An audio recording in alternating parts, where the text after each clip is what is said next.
The trading post floated in the darkness between stars, a massive structure of metal and glass where dozens of alien species came to buy, sell, and trade.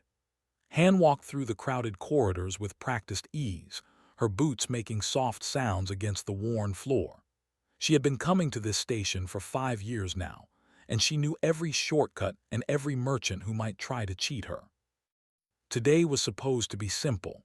She needed new power cells for her ship and some medical supplies. Her partner was waiting on the ship, probably asleep in his pilot's chair like he always was when they docked. Han smiled at the thought. Could sleep anywhere, through anything. As she turned a corner into the central plaza, she heard the crowd before she saw them. Hundreds of aliens had gathered in a circle, watching something in the center. Han was curious by nature. It was one reason she had become someone who studied alien life forms. She pushed her way through the crowd until she could see what was happening. In the center of the plaza stood a group of tall, powerful creatures covered in golden fur. Han had never seen them up close before. They were known across the galaxy as fierce warriors and hunters. Their culture was old and proud, and they rarely mixed with other species. Several young stood in a line, each one holding a weapon. In front of them was a large cage containing some kind of prey animal. Han watched as the first young stepped forward.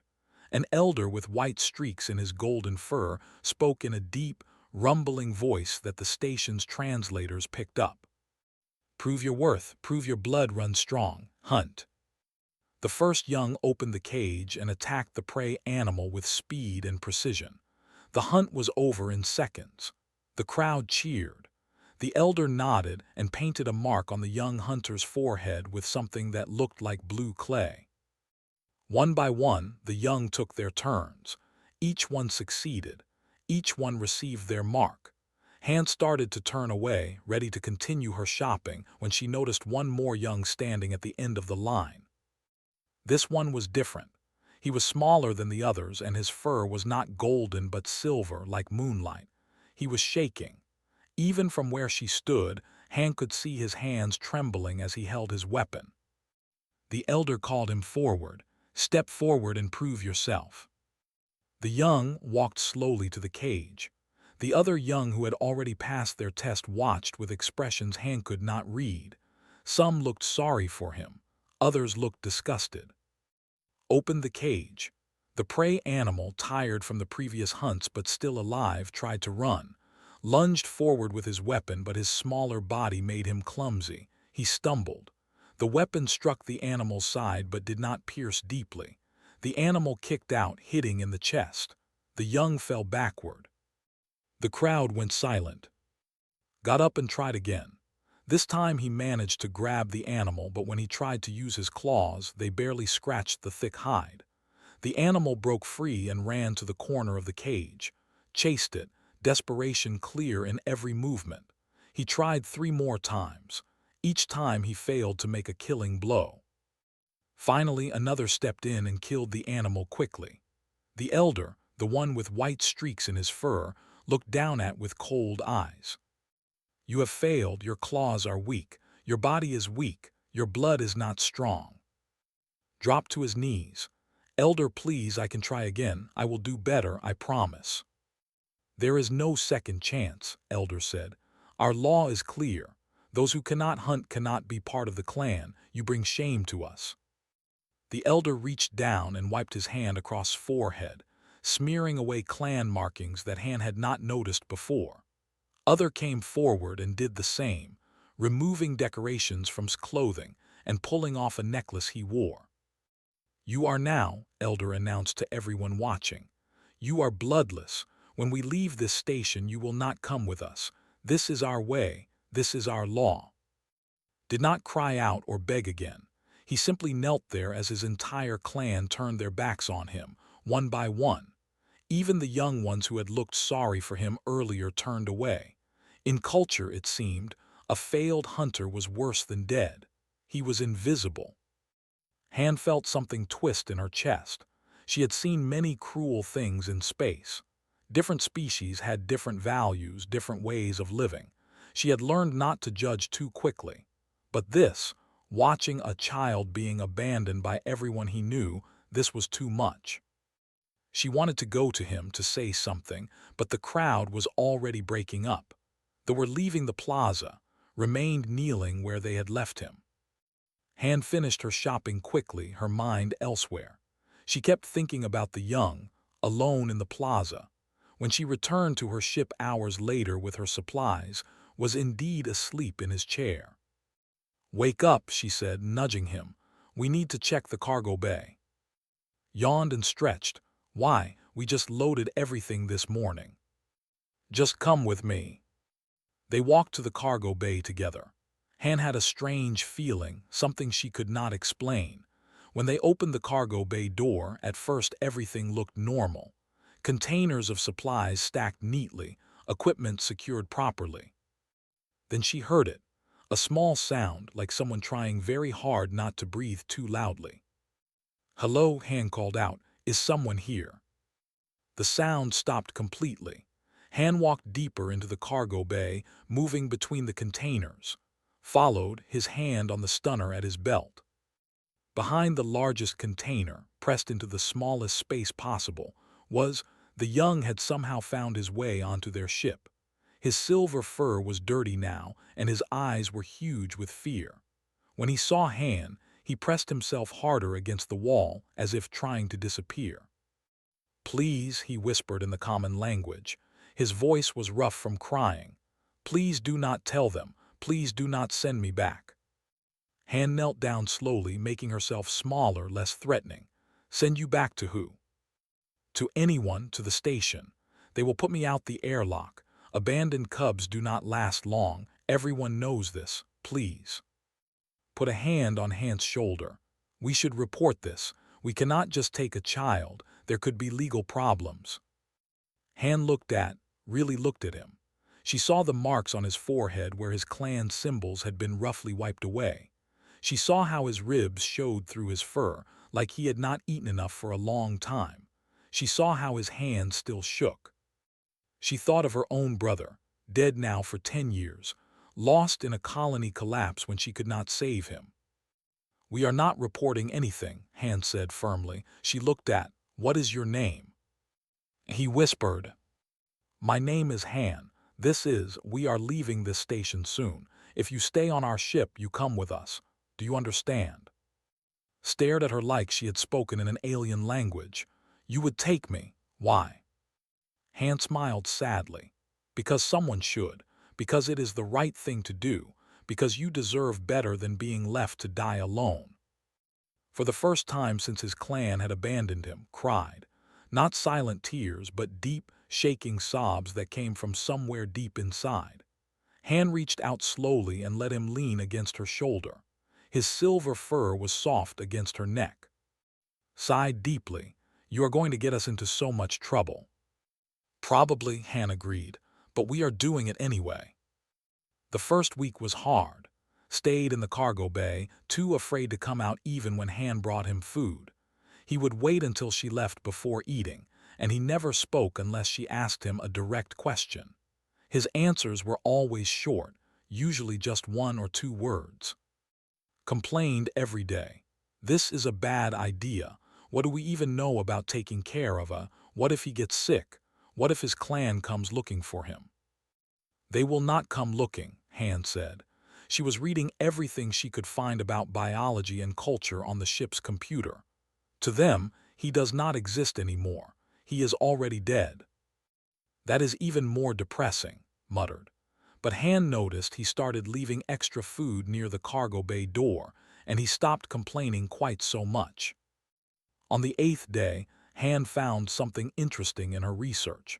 She read the section 3 times to make sure she understood correctly. Then she went to the cargo bay to find. He was sitting in his usual corner, knees pulled up to his chest. When he saw her, he straightened up, always trying to look less afraid than he was. "I need to ask you something. Has your body been changing recently? Growing faster, maybe? Getting warmer?" Looked confused. "Yes, for the last few months. The healers said I was sick. They gave me medicine, but it did not help." Han felt anger burn in her chest. "You were not sick. You are a late bloomer. Do you know what that means? He shook his head. Your body develops differently than other.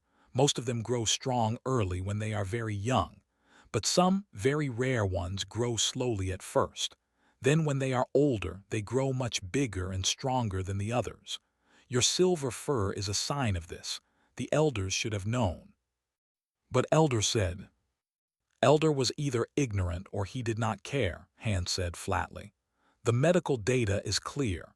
In 2 or 3 years, you will be larger than any of the who mocked you. You will be stronger faster. They threw you away before you could prove them wrong. Was silent for a long time. It does not matter now. Even if I grow strong, I have nowhere to go. You have here, Hans said. If you want, this ship can be your home, and I can be your family if you let us. Looked at her with his strange, golden eyes. Why? Why would you do this? Humans are not known for taking in other species. Everyone says humans only care about trading and making money. Hans sat down on the floor across from him. I had a brother once. He was younger than me. When I was 25, there was an accident at the colony where we lived. The life support failed. I tried to save him, but I was not fast enough. He died in my arms. She paused, swallowing the old pain. I could not save him, but maybe I can save you. Maybe that is reason enough. Was quiet for a moment. Then he asked what was his name. He was 17. He wanted to be a pilot like. I am sorry he died. Me too, Hans stood up. Come on, you have been in this cargo bay for 8 days. Time to see the rest of the ship. Stood slowly, his legs shaky from sitting in one position for so long. Hans showed him the small kitchen, the sleeping quarters, the control room where sat watching screens full of star charts. The pilot looked up when they entered. Look who finally came out, said. He was not unkind. Are you hungry, kid? Real hungry, not cargo bay scraps hungry. Nodded slowly. Grinned, good. I make the best noodles in this entire sector. Come on.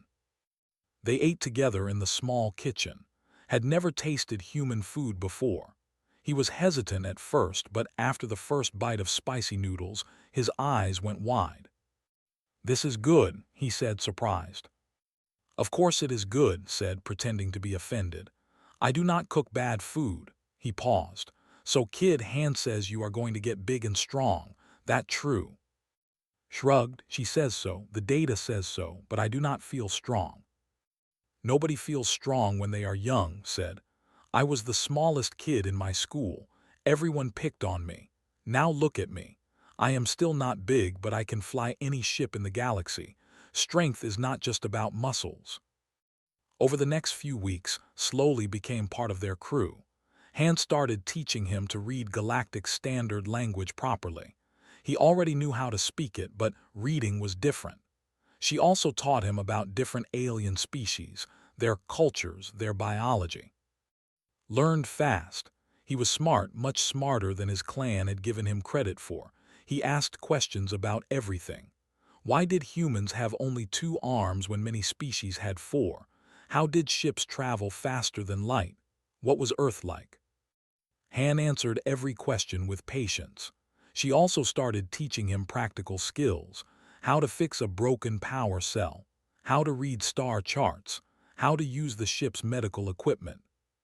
Taught him different things, how to play card games, how to tell when someone was trying to cheat you in a trade, how to cook simple meals, how to laugh at bad jokes.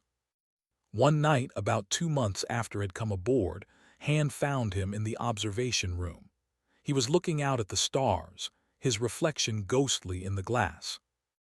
Cannot sleep, she asked. I keep thinking about them, admitted. My clan, the other cubs I grew up with, do they ever think about me? Do they wonder if I am dead? Probably not, Han said honestly. It would be easier if I said yes, but their culture does not work that way. To them, you never existed. I hate them, whispered. I hate Elder, I hate all of them. That is okay, you are allowed to hate them. But you also teach me that hate is not useful, that it poisons the one who holds it. Han smiled slightly. I teach you a lot of things. You do not have to follow all of them right away. You are allowed to be angry. You are allowed to hurt. Just do not let it be the only thing you feel. Was quiet for a moment. Then he said, I have a question, an important one. Ask.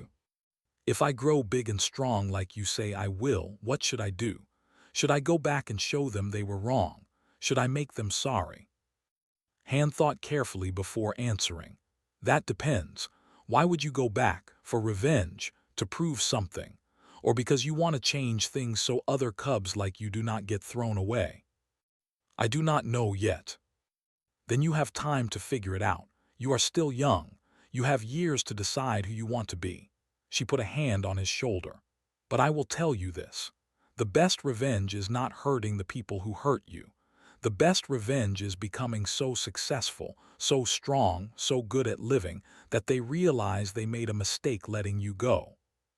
Looked up at her.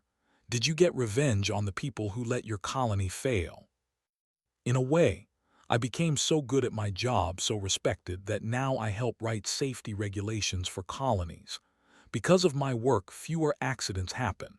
Fewer brothers die. That is my revenge. I made sure it matters less that I could not save because I save others now. 3 months later, Han contacted the Welfare Council. She explained the situation with, expecting them to help. Instead, they told her there was nothing they could do. Clan law is sovereign, the official said, his face bored on the video screen. We cannot interfere with their cultural practices. If the clan abandon the child, that is their right under their own laws. So you will do nothing? Han asked, her voice cold. We can do nothing. However, you are free to keep the child if you wish. File adoption papers with your local human authorities if you want it to be legal. Han ended the call and immediately started filing paperwork. It took 2 weeks, but finally the documents came through. She was officially legal guardian under human law. She found him in the cargo bay, where he had been organizing supplies. He was already noticeably bigger than when he had first arrived, his shoulders broader, his movements more confident. I have something for you. She handed him the papers. He looked at them, confused. What is this? Adoption papers. In human culture, when someone takes in a child who is not theirs by blood, they can make it legal, official. These papers say that you are my ward, my responsibility, my family. If anyone asks, you belong with me. Stared at the papers for a long time. Then he looked up at her and his eyes were wet. You would do this, make it official, even though I am not human. Especially because you are not human, Han said. Family is not about what species you are. It is about who stays when things are hard, who teaches you, who cares if you live or die. By that measure, you are already family. These papers just make it official. Carefully folded the papers and held them against his chest. Thank you, he whispered. Thank you for not leaving me. I will never leave you, Han promised. That is what family means. Outside the ship, stars blazed in the darkness. Inside, a human woman and a cub who should have died alone sat together, and neither of them was lonely anymore. 2 years passed like water flowing through fingers. Was no longer the small, frightened cub who had hidden in the cargo bay. He stood tall now, taller than Han, taller even than. His silver fur gleamed like polished metal, and his body was strong and powerful. When he moved, it was with the grace of a natural hunter, but also with the careful control of someone who had learned patience. Han had taught him many things. He could speak 5 languages fluently now and could understand pieces of 3 more. He knew how to repair ship engines, how to treat injuries in 7 different species, and how to negotiate trades without making anyone angry. He had studied alien cultures, human history, and galactic politics. But more than knowledge, Han had taught him how to think. She had taught him to ask why things were the way they were, to question traditions that hurt people, to look for solutions that helped everyone, not just the strong. Had taught him different but equally important things. How to pilot a ship through an asteroid field. How to tell a good person from a bad one. How to make friends with strangers. how to find joy in small things, like a perfect meal or a beautiful sunset on an alien world. Together they had become a real family. Their ship, which had named Second Chances, was home. They took trading jobs, but they also took other work. They mediated disputes between species who could not talk to each other. They delivered medicine to colonies that needed help. They rescued stranded ships. Had become famous in some circles. Other species were fascinated by him, a who could talk to anyone, who understood different perspectives, who did not solve every problem with violence. He was unique, and people sought him out. One day, they were on a station called Bright Harbor, mediating a dispute between two merchant families. One family was a species that valued directness and saw any delay as an insult. The other was a species that valued careful consideration and saw rushing as disrespectful. The two families had been trying to negotiate a trade agreement for 3 months. Every meeting ended in anger and accusations. Both sides were ready to give up. Listened to both families explain their positions. Then he spoke. "You are both right," he said simply. "Need quick decisions because in your culture speed shows respect and commitment. Need time because in your culture careful thought shows respect and wisdom. You are not being rude to each other. You are being respectful in your own ways." The merchant frowned. "But they waste our time." "And you pressure us unfairly," the merchant said. Nodded. "So we make a new way. You give them 2 days to think about each proposal. That is fast for them. 2 days is your limit. That is quick for you. Everyone compromises. Everyone shows respect in both ways." The two merchants looked at each other. Slowly they nodded. The agreement was finished in a week. Both families were happy. They paid in hand well and recommended them to other merchants who had similar problems. That night on the ship, sat with Han in the common room. Was already asleep, snoring softly in his quarters. "I have been thinking," said. "About what?" "About going back to the—" Han set down her cup of tea. She had known this conversation would come eventually. "Why?" "There is going to be a grand council. I saw it on the news feeds. All the clans are gathering. There is some kind of crisis with another species. They are invading territory." "And you want to go?" Was quiet for a moment. "Part of me wants to see Elder's face when he realizes I am alive. I want him to see what I became without the clan. I want him to know he was wrong." "That is pride talking. Pride can be useful, but it can also be dangerous. What does the wiser part of you want?" "The wiser part thinks maybe I can help. They only know one way to solve problems: fight, attack, show strength. But they are smart. They probably expect that. Maybe I can see a solution the clans cannot see. And if they refuse to listen to you, if they chase you away again, then at least I tried." Looked at her with his golden eyes. "I need to know, Han. I need to know if I have truly left them behind, or if part of me is still that scared cub wanting their approval." Han smiled sadly. She understood. "Then we go, but remember this. You do not need to prove anything to them. You already proved everything by surviving, by growing, by becoming someone good. Whatever happens there, it does not change who you are." "I know, but I still need to go." "Then we go together. You are not facing them alone." 2 weeks later, their ship approached had been quiet for most of the journey, lost in his own thoughts. As the planet grew larger on the view screen, Han saw his hands clench and unclench nervously. "Second thoughts?" she asked gently. "Many thoughts," admitted. "When I left, I was small and weak. Now I am strong. But what if strength is not enough? What if they still see me as the pale mistake, the bloodless failure?" "Then they are blind," said from the pilot's seat. "And you do not need the approval of blind people." They landed at the sacred grounds, a massive area where the clans held their most important gatherings. Thousands of were already there, golden fur gleaming in the sun. Their ships surrounded the grounds, each one bearing different clan symbols. When stepped out of their ship, conversation stopped, turned to stare, whispers spread like fire. Is that the pale one, the one Elder abandoned? He is huge, look at his size. Silver fur, I have never seen anything like it. He survived, the ghost survived. Walked toward the gathering with Hanan beside him. He kept his head high, his expression calm, but Han could see the tension in his shoulders. A group of young approached. They were about's age, all bearing clan marks on their foreheads. One of them, a female with especially bright golden fur, stopped in front of.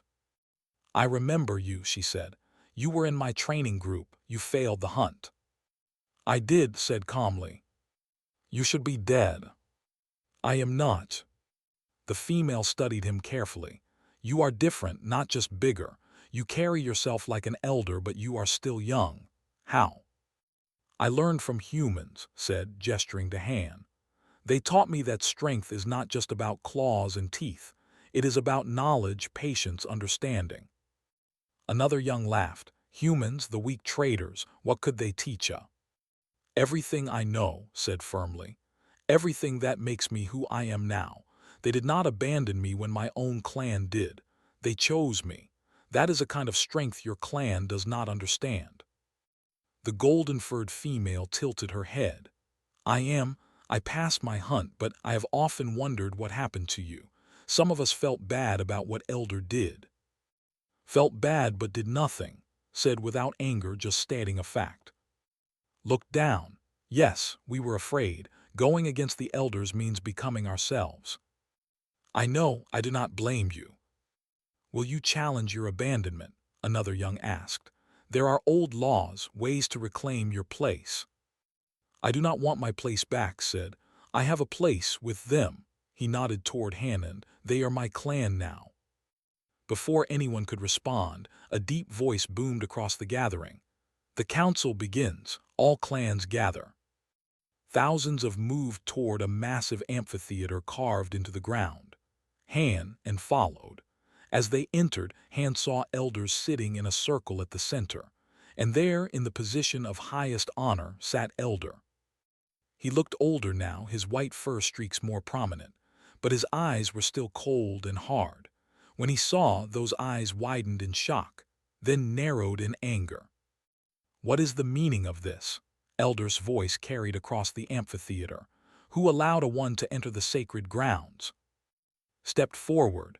I came because this council concerns all, even abandoned ones. You have no right to be here. You have no voice. You are bloodless. My blood runs as red as yours, said calmly, and I have something to offer, knowledge that might help with the problem. We do not need help from a failure. Han felt anger rise in her chest. She was about to speak when put a gentle hand on her arm. Wait, his touch said. An older female elder spoke up. Let him speak. What harm can it do? If his words are worthless, we ignore them. Elder looked like he wanted to argue, but other elders nodded in agreement. Finally, he gestured dismissively. Speak then, one. Show us your human-learned wisdom. Walked to the center of the amphitheater. Thousands of eyes watched him. Han held her breath. Stood in the center of the amphitheater, surrounded by thousands of. The silence was heavy, expectant. Han could see his chest rising and falling with controlled breaths. She knew he was nervous, but his voice was steady when he spoke. They have been invading your territories for 6 months now, began. You have fought back with strength and courage, as always do, but you keep losing ground. Why? An elder with scars across his face growled. Because they fight without honor. They ambush us. They attack our supply lines instead of facing us directly. Exactly, said. They know how to fight. They studied you. They know you will always choose direct combat, always value glory over strategy. So they use that knowledge against you. Every time you attack, they expect it. Every time you defend your hunting grounds, they know which grounds you will defend first. Elder stood up. Are you saying are predictable, that our traditions make us weak? I am saying your enemies have learned your patterns, said calmly. Traditions are not weakness, but refusing to adapt when your enemies adapt, that is weakness. Angry muttering spread through the crowd. Han saw several elders looking furious, but she also saw some younger nodding thoughtfully. I have studied the attacks, continued. He pulled out a data pad that Han had helped him prepare. I analyzed every battle, every ambush. I see a pattern. They do not want to destroy you. They want your territory, yes, but they also want to avoid a long war. They are testing you, pushing you, but not committing fully. So what do you suggest? The elder asked. That we surrender. No, I suggest you negotiate while showing strength. Attack where they do not expect. Defend territories they think you do not care about. Make them uncertain. At the same time, open communication channels. Find out what they truly want. Maybe there is a solution that does not require endless bloodshed. Do not negotiate, Elder said coldly. We are warriors. We take what is ours by strength. And how is that working? Asked, his voice sharp for the first time. You have lost 3 major hunting territories. 17 clans have been forced to relocate. Food is becoming scarce. Young cubs are going hungry. Is that strength, or is that pride destroying your people? The amphitheater erupted in shouts. Some were furious at words. Others were shouting in agreement. The elders called for silence, but it took several minutes for the crowd to quiet down. You speak boldly for one who has no clan, Elder said, his voice dangerous. You were thrown away because you were weak. Nothing you learned from humans changes that. You are still the pale mistake, the bloodless failure. You have no right to tell us how to lead our people. His jaw tightened. Han saw his hands clench into fists, then slowly relax. When he spoke again, his voice was controlled but sad. You are right that I have no clan. You made sure of that. But I have learned things in my time with humans that you cannot understand. I have learned that there are many kinds of strength.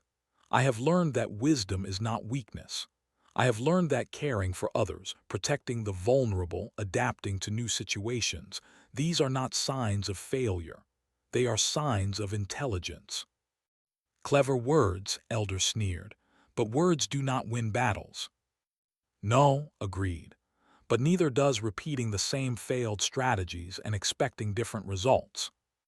Han felt a surge of pride, was holding his ground, not with aggression, but with reason and calm conviction. The female elder who had spoken earlier stood up. I am elder. I lead the northern clans. I would like to hear more of this analysis. What specifically do you suggest? Elder turned to her sharply. You would listen to him, to an outcast. I would listen to anyone who might save lives, Elder said firmly. Including him, continue, young one. Looked surprised but nodded. He began explaining his analysis in more detail. He showed maps of movements, pointed out patterns in their attacks, suggested unexpected defensive positions. He spoke clearly, confidently, using logic and data. Some elders walked out in disgust, but others stayed and listened. The younger especially seemed fascinated. The golden-furred female who had spoken to earlier was watching him with something like awe. After nearly an hour of discussion, Elder nodded. This is valuable information. We should consider. We should consider nothing, Elder roared. He descended from his seat and strode toward. This is an insult to everything we are. You bring an outcast here, let him speak poison into our ears, make us doubt our ways. This cannot stand. He stood directly in front of now, towering over him.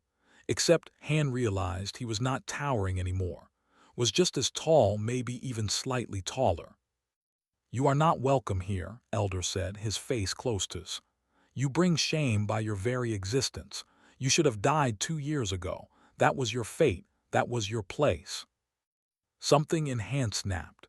She had stayed quiet, letting handle this his own way. But watching Elder try to intimidate him, try to make him feel small and worthless was too much. She stepped forward, moving between Elder and. The Elder looked down at her in surprise. Most beings, especially humans, did not challenge directly. Move aside, human, Elder said dismissively. This does not concern you." "It concerns me very much," Han said, her voice cold as space. "You are speaking to my ward, my family, and I have had enough of listening to you." Han said quietly behind her, "You do not have to." "Yes, I do," she said without turning around. She kept her eyes locked on Elder. "I have been respectful. I have stayed quiet. I have let you insult and demean someone I care about, but I am done being polite." The amphitheater had gone completely silent. Everyone was watching now. This was unprecedented. A human standing up to an elder in the sacred grounds during a grand council. "You have no authority here," Elder said, but his voice was less certain. "I have the authority of someone who knows the truth," Han said. "And the truth is that you made a mistake. A terrible, stupid mistake. You threw away someone precious because he did not fit your narrow definition of worth. He failed the hunt, he was weak. He was a child." Han's voice rose, sharp and angry. "A child going through a difficult developmental phase that your healers should have recognized. A child who needed time and support, not abandonment." She pointed "Look at him now. Look at what he became when someone actually believed in him. He is stronger than most of your warriors. He is smarter than your tacticians. He can speak 7 languages. He understands cultures and species that you dismiss as beneath you. He solves problems you cannot even see, and you threw him away like garbage." "Our traditions." "Your traditions are killing you," Han said sharply. "You are so focused on one kind of strength that you cannot see any other kind. You value hunting ability over everything else, and now you are surprised when species who value different things outsmart you."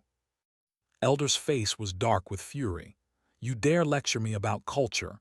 You are human. You know nothing of our ways." "I know enough," Han said. "I know that any culture that abandons its children for being different is a culture that will eventually destroy itself. I know that strength without wisdom is just violence. I know that tradition without compassion is just cruelty." She took a step closer to the elder, her voice dropping but becoming somehow more intense. "And I know that you do not deserve him." The words hung in the air like thunder. Elder stared at her, speechless. The thousands of watching seemed frozen in place. "You had a chance to raise someone extraordinary," Han continued. "You had a chance to teach him, guide him, help him grow into his potential, but you were too blind and too proud, so I did it instead. I taught him. I protected him. I gave him a home. And now he is more than you ever could have made him because I saw what you could not. I saw that he was worth saving." Elder found his voice. "You insult me. You insult all of us. This is sacred ground and you—" "I speak truth," Han interrupted. "If that insults you, then perhaps you should examine why the truth hurts so much." Had moved up beside her now, standing in silent support. Together, the 2 humans faced the elder. Elder's hands were shaking with rage. "I challenge you," he said, his voice low and dangerous. "By the old laws, I challenge you to ritual combat for the insult you have given." "Elder, no," Elder called out. She cannot accept ritual combat." "Then she should not have spoken like a," Elder growled. "But perhaps her pet would like to answer for her insults." He turned to, "You want to prove you are not bloodless. You want to show you are not a failure. Fight me. Here now in front of all the clans. If you win, your words will be heard. If you lose, you leave and never return." Stepped forward, moving past Han. His face was calm, but his eyes burned with something fierce and determined. "I accept," he said clearly, "but not to prove anything to you. I fight because someone needs to show the younger generation that our people can be more than what you have made them." Elder smiled coldly. "Big words. Let us see if you can back them up, pale ghost." The amphitheater cleared quickly. Ritual combat required space, and everyone wanted to see. An elder stood at opposite ends of a large circle marked in the stone ground. Han stood at the edge with her heart pounding. "He will be okay," said quietly, though he did not sound entirely convinced. "You trained him well." I taught him self-defense, Han said, her voice tight. Elder has been a warrior for 40 years. Has something does not have. What? A reason to fight that is not about pride. The rules were simple. No weapons except natural claws and teeth. Fight until one opponent could not continue or surrendered. Death was not required, but it was allowed. An old female elder raised her hand. Begin. Elder moved first, fast despite his age. He lunged with his claws extended, going for a traditional opening strike aimed at the throat. Was not there. He had shifted to the side, using a technique Han had taught him from human martial arts. Elder's claws cut only air. The elder turned quickly, snarling. Stand still and fight like a... I fight like myself, said calmly. Attacked again, this time with a combination of strikes that should have been impossible to avoid, but did not try to match the elder's aggression. Instead, he blocked, dodged, and redirected. He was using his opponent's force against him, another human technique. The crowd murmured in surprise. This was not how fought, but it was effective. Elder was getting frustrated. His attacks became wilder, more aggressive. Remained calm, breathing steadily, watching for an opening. You fight like a coward, roared. No honor, no courage. I fight smart, replied. He ducked under a wide swing and landed a precise strike to his ribs, not hard enough to break bones, but hard enough to hurt. The elder stumbled, surprised. In that moment of hesitation, pressed his advantage. He moved in close, using his slightly greater height and reach. His strikes were controlled, precise, aimed at nerve points and joints rather than just trying to overpower through brute force. Han had taught him that. Work smarter, not just harder. No anatomy. Know where to strike to disable without killing. Elder was strong and experienced, but he had never fought anyone who combined speed with human strategy. Every time he attacked, seemed to know where the strike would land before it arrived. Every time he tried to use his greater experience, adapted.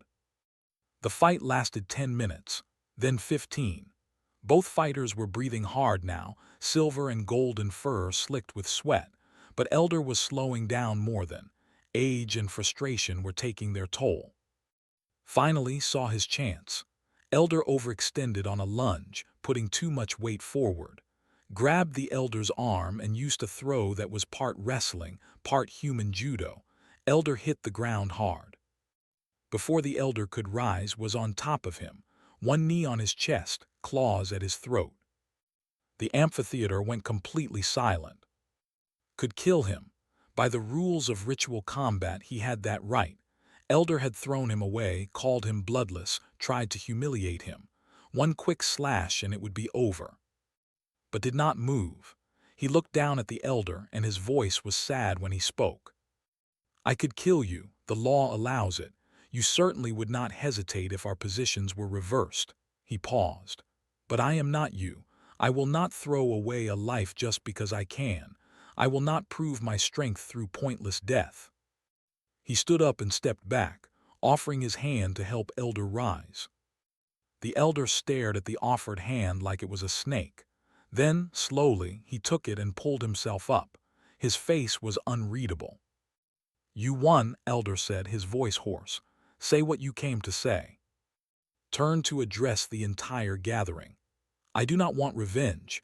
I do not want to rejoin the clans. I have a family. I have a home.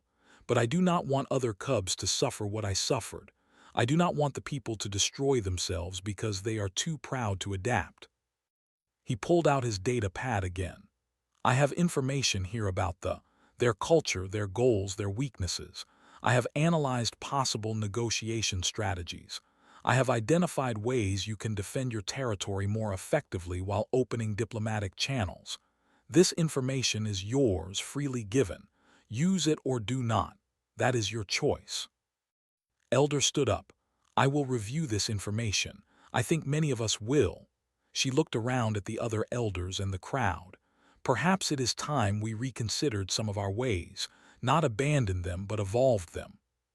Several elders nodded. Some still looked angry or skeptical, but they did not argue. Looked at Elder one last time. I forgive you, not because you deserve it, but because I deserve to be free of the anger. But I want you to know something. Every cub you abandoned, every young you threw away for being different, they could have been like me. They could have grown into their strength. They could have contributed something valuable. You will never know what you lost. Elder said nothing, but something in his face shifted. Shame, perhaps, or regret. Walked back to where Hammond waited. As he approached, Han pulled him into a hug, not caring that hundreds were watching. "You were amazing," she whispered. "I learned from the best," replied. As they started to leave the amphitheater and several other young approached, there were at least a dozen of them, all around age or younger. Wait said, "Can we talk to you?" Stopped, of course. A young male stepped forward nervously. "I failed my hunt too, 3 months ago. My clan has not abandoned me yet, but they are ashamed of me. I heard what you said today, about different kinds of strength." Another young female spoke up. "I passed my hunt, but I hate it. I do not want to be a warrior. I want to learn about the stars, about other species. But my clan says that is not a proper path for a." One by one, the young shared their stories. Cubs who did not fit the traditional mold. Young adults who wanted something different than endless hunting and fighting. All of them had been made to feel like failures. Listened to each one, then he looked at Han. "Can we help them?" Han smiled. "We can try. We have room on the ship for a few more, at least to start. We can teach them what we taught you, help them find their own paths." The young looked at each other with hope in their eyes. But Han added seriously, "This is not about running away. If you come with us, you work hard, you learn, you grow. And maybe someday you come back and change things from within. Or maybe you find new places where you fit better. Either way, you become strong in your own way. Understood?" They all nodded eagerly. Elder approached. "You would take our young ones, train them." "If they want to come, yes," Han said. "Not to steal them from you, to give them options, to show them there are different ways to be strong." Elder was quiet for a moment, then she nodded. "Perhaps that is what we need, fresh perspectives, new ideas." She looked at the young gathered around. "Go if you wish. Learn, but remember who you are. You are still, even if you become something more." Over the next week, arrangements were made. 4 young would come with them on their ship to start. Others would join later, after talking with their families. Elder promised to review information about and to consider new strategies. Elder did not speak to them again, but on the day they left, Han saw him watching from a distance as they loaded the ship. His expression was complicated. Not quite regret, but not anger either. Maybe understanding, finally, what he had thrown away. On their last night on the, Han sat outside their ship, looking up at the stars. "Do you think things will change?" asked, for the. "Maybe, change takes time, but you planted seeds today. Who knows what will grow from them?" "I thought I would feel different after confronting them. Vindicated maybe, or satisfied, but I just feel sad." "Why sad?" "Because I realize they are not evil. They are just afraid. Afraid of change, afraid of being weak, afraid of anything different, and that fear makes them cruel." Han nodded. "That is very wise. It is easier to hate people than to understand them. The fact that you understand makes you better than them." "I am better because of you," said. "You taught me that being different is not wrong. That failing once does not make you a failure forever. That family is not about blood, it is about choice." "You taught me things too," Han said softly. "After my brother died, I was so angry I blamed myself. I blamed the colony administrators. I blamed the universe. But taking care of you, watching you heal and grow, it helped me heal too. You gave me purpose again." They sat in comfortable silence for a while, watching ships come and go from the landing area. Finally spoke, "Can I ask you something? The thing you said to Elder about them not deserving me, did you mean it?" "Every word." "Why?" Han thought about her answer carefully.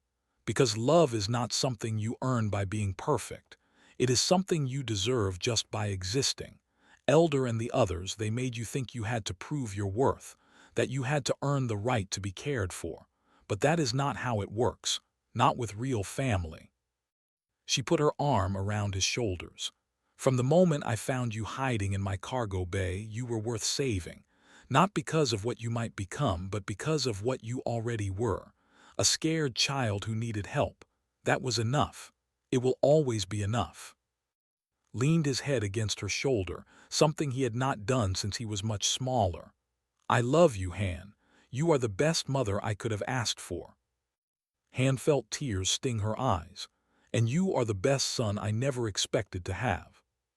The next morning they left Their ship was more crowded now, with 4 young finding places to sleep and constantly asking questions.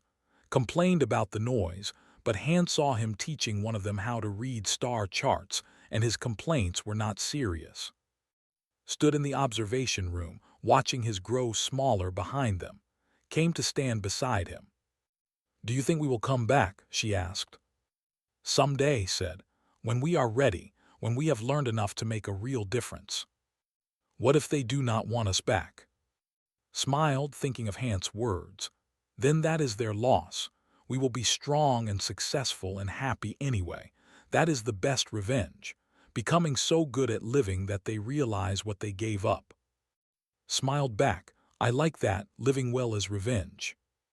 As the ship jumped to hyperspace, leaving the system behind, Han watched her strange, growing family settle into their new life. A human woman, a human pilot, and 5 outcasts who were learning that being different was not a curse. It was a gift. And together, they would show the galaxy what happened when someone believed in the ones everyone else had thrown away. They would show that strength came in many forms, that family was choice, not blood, that compassion was not weakness. They would show that humans, despite being smaller and weaker in body, had a strength that could change worlds. The strength to care, the strength to hope, the strength to love.